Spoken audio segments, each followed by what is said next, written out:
Dragi prijatelji, kad dođe proleće, vreme je za sportske aktivnosti. Postoje zdrave i nezdrave sportske aktivnosti. Zdrave sportske aktivnosti su rad u bašti, znači razvijate mišiće, vidite kako sam ja građen, vidite, ko Bruce Lee.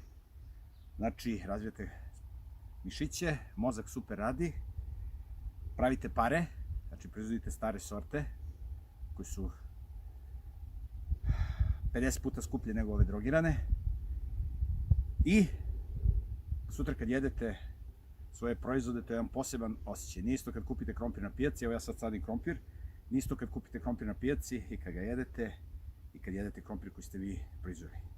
Nezdrave sportske aktivnosti to su kad radite u teretani, trčite po sportskim igralištima, zatvorenim halama, tu se vrlo lako povredite. Tu možete da zaradite pare ako ste profesionalni sportista, ali teško ćete naći sportistu koji nije povređen i koji ne konzumira zabranjene štetne i nezdrave štetne hemikalije. Možete da zaradite pare na nezdravim sportskim aktivnostima ako ste profesionalni sportista, ali pare ne mogu da se jedu, dragi prijatelji.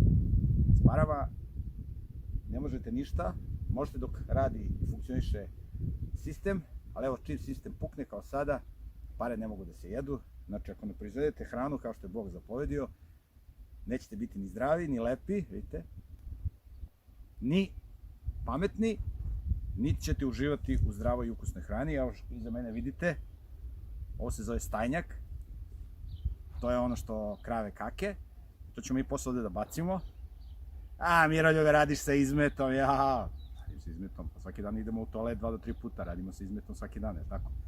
Znači ovaj kravlji izmet koji ćemo posle tu da bacimo, da zatrpamo, znači razvijamo mišiće, razvija se mozak, uživamo na čistom vazduhu, pravimo pare, imamo da jedemo, znači 5 u 1, tako da, dragi prijatelji, ja idem da se bavim sportskim aktivnostima, a kojim ćete vi sportskim aktivnostima se bavite, ja ne znam, ali vam preporučujem ove sportske aktivnosti koje ja radim. Vidimo se!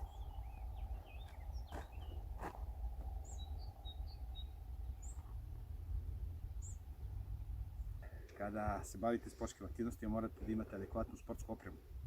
Znači ja imam majicu od merino vune i čarape od 100% merino vune.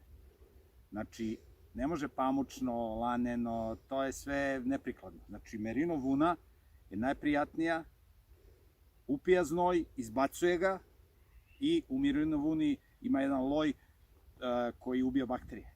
Znači morate imati sportsku opremu kad radite zdrave sportske aktivnosti. Znači merino vunu garderobu, sportsku garderobu možete nabaviti preko sajta merinoworld.shop. Znači merino.shop. Znači morate da imate adekvatnu sportsku opremu. Znači ovo isto može da bude od merino vune, ali majica je bitna i čarape su bitne. Gaće takođe, gaće od merino vune. Znači merino vuna gaće. Znači tu gde se najviše znoji. Majica, gaće, čarape. Merino vuna. Sportska oprema za sportske aktivnosti. Ovo je stajnjak, idem sada bacam. Znači, vidimo se, pozdrav.